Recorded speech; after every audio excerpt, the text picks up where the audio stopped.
சபாஷ்! ஒரு படத்தோட ஆரம்பம் பாருங்க. ஜாக்குன்னு ஒரு ஆள் இருக்கான். ஒரு பெரிய கம்பெனில சீக்ரெட் டேட்டா திருட போறான். அடேங்கப்பா, சீக்கிரமா தீ வச்சிடுறான். அப்புறம் அங்க வேலை செய்யற பொண்ணோட பாஸ்வேர்ட் கொள்ளையடிச்சிட்டு கம்பெனிக்குள்ள நுழைஞ்சு சீக்ரெட் டேட்டாவை கொள்ளையடிச்சு கண்ணு கருதுறதுக்குள்ள எஸ்கேப் ஆயிடுறான். யாருக்கும் தெரியாம. இவன் தான் சாண்டா கிளாஸ் ரெட் ஒன். அருமையா இல்லையா? அவனோட பாடி கார்டு காலம் அவனை பாதுகாப்பா பார்த்துக்கிட்டு எல்லாத்தையும் சரிபார்த்துட்டு அவன் வேலையை முடிச்சிட்டு போயிடுறான். அப்புறம் ரெட் ஒன் சொல்றான், காலம், உன்னை இல்லாம எனக்கு என்ன ஆகும்? சூப்பரா இருக்குல்ல. அப்புறம் அவங்க தங்களை மறைச்சு வச்சிருக்க இடத்துக்கு போயிடுறாங்க. சாண்டா கிளாஸ் ரெட் ஒன் எல்லா பிள்ளைகளுக்கும் கிஃப்ட் கொடுக்க போறான். ஆனா ஜாக் என்ன பண்றான்? திருடின கோடை ஒரு அந்நிய குண்டாவிக்கு வித்து காசு வாங்கிடுறான். அடேங்கப்பா, இந்த கதையில காலமும் ரெட் ஒனும் சீக்ரெட் இடம்ல போறாங்க பாருங்க. அங்கதான் அந்த கும்பல். ரெட் ஒன் இருக்கிற இடத்துக்கு போற ரூட் இதுதான். கோடுகள் திருடிட்டு உள்ளே நுழைய போறாங்க. இந்த பாருங்க, இந்த படத்துல வில்லன் இவன் கிரேலா. ரெட் ஒன் டெரஸ்ல இருக்கான். அப்படியே ஒரு பில்டிங் லைட் போச்சு. அடுத்து இன்னொன்னும் போச்சு. கேல் அவன் கூட்டாளிகளை கூப்பிடுறான். லைட் எப்படி போச்சுன்னு பாருங்க. எல்லாரும் தேடி பார்க்கறாங்க. ஆனா ரெட் ஒன் இல்ல. கேல் உள்ளே போய பார்க்கறான். எல்லார்கிட்டையும் சொல்றான். கிளம்பிட்டாங்க. ரெட் ஒன்னை கடத்திட்டு போறாங்க. கேலும் அவங்களை துரத்த ஆரம்பிச்சிட்டான். ரொம்ப முயற்சி பண்ணினாலும் அவங்க கையிலிருந்து தப்பிச்சு போயிட்டாங்க. ரெட் ஒன் கடத்தல் அப்புறம்தான் தெரியுது. சர்வர் ஹேக் ஆகிருச்சுன்னு கேலுக்கு தெரிஞ்சுது. யாரோட இதெல்லாம் பண்ணினதுன்னு தெரியலையே. அப்பதான் அவங்களுக்கு தெரியுது ட்ரோன் ஏதோ கிடைச்சிருக்குன்னு. அது சொல்லுது இது உல்ஃப் வேலைன்னு. கேல் கேக்குது, இந்த உல்ஃப் யாருன்னு. அப்ப அவங்க ஆளு சொல்றான், பூண்டி ஹண்டன்னு, மாஃபியாவுக்கு வேலை செய்யறவன்னு. அப்பதான் அவங்களுக்கு தெரியுது இது ஹேக்கர் வேலைன்னு. அந்த பையன் லெஜெண்ட்ன்னு, அந்த லெஜெண்ட் ஜாக்ன்னு. ஜாக் அவன் பொம்பளையை பள்ளிக்கூடத்திலிருந்து கூட்டிட்டு போறான். பிறகு ஜாக் அவன் பொம்பளையை வீட்டுல விட்டுட்டு வெளியே வர்றான். அப்பதான் ஜாக் சில பேர் துரத்த ஆரம்பிக்கிறாங்க. ஜாக் அவங்க எல்லாரையும் அடிச்சு துரத்தி ஓடுறான். அவங்க எல்லாரும் போலீஸ் காரங்க. அப்பதான் ஜாக் அவங்க பிடிச்சிட்டு அவங்க அடங்காரத்துக்கு கூட்டிட்டு போறாங்க. போலீஸ் பொண்ணு சொல்றா, நீ என்ன பண்ணினன்னு எங்களுக்கு தெரியும்னு. ஜாக் கேக்குது, என்ன பண்ணினேன்னு சொல்லுங்க, எனக்கு எவ்வளவு கெட்ட காரியம் பண்ணிருக்கேனே தெரியலையேன்னு. போலீஸ் பொண்ணு கேக்குது, நீ யாருக்காக வேலை செய்யறேன்னு. ஜாக் சொல்றான், நான் காசுக்காக வேலை பண்றேன். காசு கொடுக்கறவங்களுக்காக வேலை பண்றேன். அப்போ ஜாக் சொல்றான், ஒரு இடத்தோட அட்ரஸ் கண்டுபிடிச்சேன், எல்லாருக்கும் சொன்னேன். போலீஸ் அவனை பார்த்து, யாரு அந்த ஆள்னு கேக்குறாங்க. ஜாக் சொல்றான், எனக்கு தெரியாது. நான் கஸ்டமரோட பேச மாட்டேன். எனக்கு கிடைச்ச வேலையை பண்றேன். அதை தாண்டி எனக்கு எதுவும் தெரியாது. இதுதான் என் வேலை. போலீஸ் ஆத்திரமா, உனக்கு தெரியலையா நீ என்ன பண்ணியிருக்கன்னு கேக்குறாங்க. ஜாக் சொல்றான், எனக்கு ஒன்னும் தெரியாது. அப்புறம் ஜாக் ஒரு புது இடத்துக்கு கூட்டிட்டு போறாங்க. அங்க நிறைய மர்மமான விஷயங்கள் இருக்கு. அப்போ அவங்க சொல்றாங்க, உன்னால காப்பாற்றப்படாத உலகம் இருக்கு. சூப்பரா இருக்கு. ஜாக் நெருப்பு பீச்சுற குதிரையையும் தலை வெட்டப்பட்ட மனுஷனையும் பார்த்து அதிர்ச்சி அடைகிறான். இது எல்லாம் என்னடா இதுன்னு கேக்குறான். போலீஸ் லேடி சொல்றாங்க, யாருமே சந்தேகப்படுறவங்களெல்லாம் விசாரிக்கிறோம். அப்புறம் ஜாக் கேக்குறான், என்னக்குள்ள இங்கே என்ன வேலை? அப்போ அந்த போலீஸ் ஆண்டி சொல்றா, நேத்து இரவு 11 ரெட் ஒன் மைனஸ், அதாவது சாண்டா கிளாஸ் மைனஸ் கடத்தப்பட்டுட்டாரு. நீ ஹேக் பண்ணின டேட்டால நம்ம 100 வருஷமா மறைச்சு வச்ச இடத்தோட லொகேஷன் அவங்களுக்கு தெரிஞ்சிருச்சு. ஜாக் அதிர்ச்சியா, சாண்டா கிளாஸ் கடத்தல் எனக்கு தொடர்புன்னு நினைக்கிறீங்களா? அப்பதான் கேல்ம் ட்ரிஃப்ட் மைனஸ் சாண்டா கிளாஸோட பாடி கார்டு மைனஸ் வந்துடுறான். போலீஸ் ஆண்டி கேலிட்ட இவன் எதுவும் தெரிஞ்சுக்க மாட்டான். லொகேஷன் கண்டுபிடிக்க சொன்னாங்க, அவன் கண்டுபிடிச்சிட்டான். கேல் உடனே கர்ஜியாவை மைனஸ், ஒரு கரடி மைனஸ் அழைக்கிறான். இவன் பேச மாட்டேங்கிறான். உங்க விஷயம் பார்க்கலாம். கர்ஜியா முறைச்சி என் ஸ்டைல ட்ரை பண்ணி பாருங்க. அப்ப ஜாக்கு தெரியுது இவன் லெவல் 4ல இருக்கான். பண்டி நோட்டி லிஸ்ட்ல இருக்கான். அப்புறம் ஜாக் கிட்ட என்னோட க்ரீம் கேக்குறாங்க. சூப்பர், ரெட் ஒன் கண்டுபிடிக்க போறாங்க. சேர்ந்து வேலை பண்றாங்க. ரெட் ஒன் பிடிச்சு வச்சிருக்காங்க. அந்த படத்திலேயே முக்கிய வில்லன் கிரேலா. ரெட் ஒன் சொல்றது, நீ ரொம்ப தப்பு பண்ணிட்டேன்னு. ஒருத்தன் உன்னை இந்த காரியத்துக்கு எப்பவும் மன்னிக்க மாட்டான்னு கத்துறான். கிரேலா சொல்றா, இது சொல்லி தெரிய வேண்டியதுதான்னு. நான் ஒரு நல்ல உலகம் பண்றேன்னு சொல்றா. அந்த பொண்ணு ரெட் ஒன் பவர் வாங்க ஆரம்பிச்சிடுச்சு. கேல் ஜாக் ரெட் ஒன் காப்பாத்த ரெடி ஆயிட்டாங்க. கேல் சின்ன காரை பெருசு பண்ணி அதுல போறான். ஜாக் கேக்குறான், நீ யாருன்னு. கேல் சொல்றான், நான் சாண்டா கிளாஸ் ராஜா காவல்காரன். ரொம்ப பெரிய பொறுப்பு. உலகத்துல எல்லா பிள்ளைகளுக்கும் கிஃப்ட் கொடுக்கறோம். அவங்களுக்கு ஒன்றும் தெரியாது. நாங்க எப்பவும் ரெடி, எப்பவும் பிராக்டிஸ் பண்றோம். எங்கள மாதிரி யாரும் இல்ல. கிரேலா கிட்ட ஒரு நாட்டி லிஸ்ட் இருக்கு.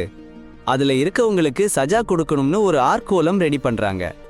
அடப்பாவி, ஜாக், கெயில் அந்த டாண்டா கொடுத்த யாவை கண்டுபிடிச்சிட்டாங்க. போனதும் அவங்க கும்பலை கூட்டி சுத்தி வளைச்சிட்டாங்க. அந்த போங்கடா இங்கிருந்து கத்தறாரு. சண்டை தொடங்குது. அவ ரொம்ப டேஞ்சரஸ், உயிர் போயிடும்னு ஒரு கும்பல்காரன் கதறான். அவ பெயர் சொல்லக்கூடாது, அவ கேட்டுருவான்னு அவன் முணுமுணுக்கிறான். சரி, எழுதி காட்டுன்னு கெயில் சொல்றாங்க. ஜாக் அவங்க பெயர் சொல்றாரு. கிரெல்லா கேட்டுட்டா. அவ அந்த உடம்புல நுழைஞ்சிடுறா. ரொம்ப நாளாச்சு சந்திச்சுன்னு கிரெல்லா சொல்றா. எங்க இருக்கான்னு கெயில் கேக்குறாரு. ஆழ்ந்த உறக்கத்துல கிரெல்லா சொல்றா. பட்டாசு விட வேலை வந்துருச்சு, சஜா கொடுக்கணும்னு கத்தரா. லிஸ்ட்ல இருக்கிறவங்க எல்லாம் தப்பிச்சு போக முடியாதுன்னு அவ கர்ஜிக்கிறா. ஏய் பாருங்க, எல்லாருக்கும் ஒரு நாளா பண பிரச்சனை. ஆனா ரொம்ப ஈஸியா லட்சம் லட்சமா சம்பாதிக்க ஒரு வழி கிடைச்சா, அதுவும் ரொம்ப சிம்பிள். ஒரு சின்ன பிளட் டெஸ்ட். உங்க விரல் நுனியில சின்னதா குத்தி ஒரு சொட்டு ரத்தம் எடுப்பாங்க. அந்த ஒரு சொட்டு ரத்தத்தை ஒரு பெட்டியில போட்டு மூடிடுங்க. திறந்து பாருங்க. அடடே, லட்சக்கணக்கில் காசு. தினமும் சம்பாதிச்சு கொட்ட. அப்புறம் ஒரு காரை கடல்ல இருந்து எடுக்கிறாங்க. அதுல பனி, சாத்தான், போர் சண்டை. ஜாக், கேல் 2 பேரும் ஒருத்தரை காப்பாத்த முயற்சி பண்றாங்க. அவரு அவங்களோட லாஸ்ட் ஹோப். கேல் அந்த சாத்தானோட மூக்குல இருக்க கேரட்டை புடுங்கி விடுறான். டேய், சாத்தான் டெட். 3 சாத்தானையும் அழிச்சிட்டாங்க. கிரெல்லா ஒரு எக்ஸ்பிரிமெண்ட் பண்றாங்க. ஆனா ஃபெயில். மிஷன் கெட்டு போச்சு. சரி பண்ணுங்க, இல்லனா உங்களுக்கே எக்ஸ்பிரிமெண்ட் பண்ணுவேன். ஜாக், கேல் ரெட் ஒன் அண்ணன் கிட்ட போறாங்க. அவங்க இப்ப எதிரிகள். கேல் ஜாக் கிட்ட சொல்றான், நீங்க டேய் பாருங்க, அந்த பொருளை டச் பண்ணிடாதீங்கன்னு சொன்னேன்ல. அவங்க உள்ள போயிட்டாங்க. ஜாக் அந்த பொண்ணு நாணயத்தை டச் பண்ணிட்டான். அடுத்த நொடி போலீஸ்காரங்க வந்துடுறாங்க. இருவரையும் கைது பண்ணிட்டாங்க. கேல் கத்துறான், நான் சொன்னேன்ல எதையும் டச் பண்ணாதீங்கன்னு. ஜாக் சொல்றான், ஏய் எனக்கும் கொஞ்சம் கஷ்டம்தான் இருந்துச்சு. அப்புறம் அங்க ஒரு அரை விளையாட்டு. லார்ட் கிராம்பஸ் ஒருத்தர் அரைஞ்சா டெட். எல்லாரும் கைத்தட்ட ஆரம்பிச்சிட்டாங்க. இவரை யாராலும் அடிக்க முடியாது, அவங்க தான் லார்ட் கிராம்பஸ். லார்ட் கிராம்பஸ் கேலிட்ட கேக்குறான், உனக்கு இங்க வர அனுமதி இல்லையே. கேல் கேக்குறான், நான் ஏன் வந்தேன்? கிராம்பஸ் சொல்றான், ஒரு பந்து எடுக்க வந்த. கேல் கெஞ்சறான், விடுங்க. கிராம்பஸ், ஏன் விடணும்? ஜாக்க விட்டுட்டாங்க. கேல் கிட்ட, நீ இங்க அடிமையா இருப்ப. ஜாக் சொல்றான், கேலை நீங்க அடிச்சு அடக்கினீங்கன்னா அவன் இங்கேயே இருப்பான். நீங்க தோத்தீங்கன்னா அவங்களை விடுறாங்க. அவன் சம்மதிக்கிறான். கேல் அவனுக்கு ஓங்கி ஒரு அறை. ஆனா அவனுக்கு ஒண்ணுமில்ல. பின்னாடி கிராம்பஸ் கேலை அடிக்கிறான். அவன் விழுந்திடுறான். ஜாக் ரகசியமா கேலோட ஆயுதத்தை அவன் கையில குடிக்கிறான்.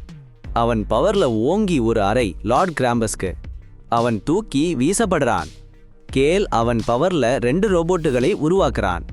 அவங்க எல்லாரும் சண்டை போடுறாங்க. அப்போ கேலும் ஜாக்கும் ஓட்டி போயிடுறாங்க. ஜாக் சொல்றான், சாரி, இதெல்லாம் பண்ணணும்னு ஆச்சு. கேல் சொல்றான், இல்ல ரொம்ப நல்லடியா. ஜாக் கிரேலாவோட பேரை சொல்றான். அவங்க 2 பேரும் ஓட்டி போறாங்க. சடார்ன்னு அவங்க பாதையில ஏதோ தெரியுது. அவங்க காரை நிறுத்துறாங்க. அங்க ஏதோ இருக்கு. அதுல ஜாக் பேர் எழுதி இருக்கு. ஜாக் சொல்றான், இதை நான் தொடமாட்டேன். கேல் சொல்றான், நீ இதை திறக்கணும்.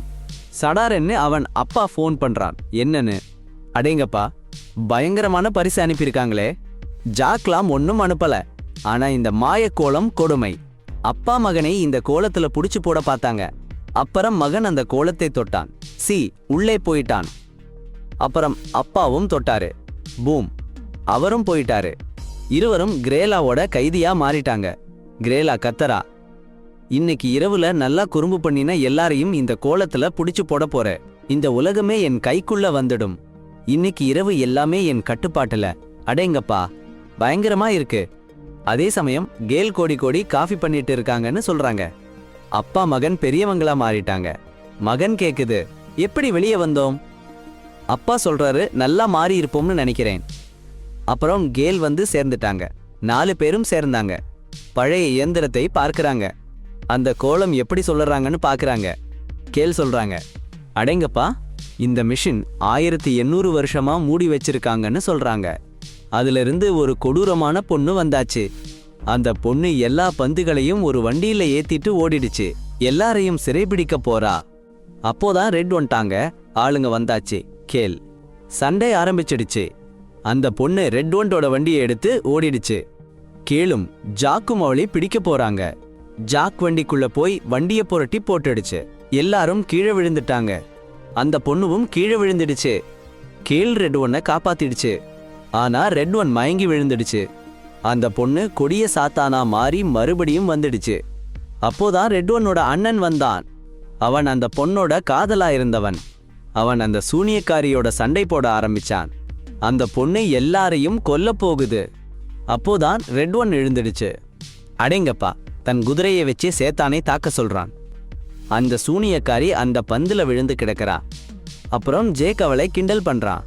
கேர்ள் ரெட் ஒன் கிட்ட சரிதானா, எவ்வளவு நேரம் ஆச்சுன்னு தெரியுமான்னு கேட்குறான். அப்புறம் தன் அண்ணனை விட்டு பிரிய சொல்லிட்டு சாண்டா கிளாஸ் ட்ரெஸ் போட்டு வெளியே வர்றான். எல்லா பிள்ளைகளுக்கும் கிஃப்ட் பேக் பண்ண ரெடியா ஆகுது. அப்புறம் தன் வண்டியை ஸ்டார்ட் பண்ணி எல்லா பிள்ளைகளுக்கும் கிஃப்ட் கொடுக்க போறான். ஒவ்வொரு பிள்ளைக்கும் கிஃப்ட் கொடுக்கறான்.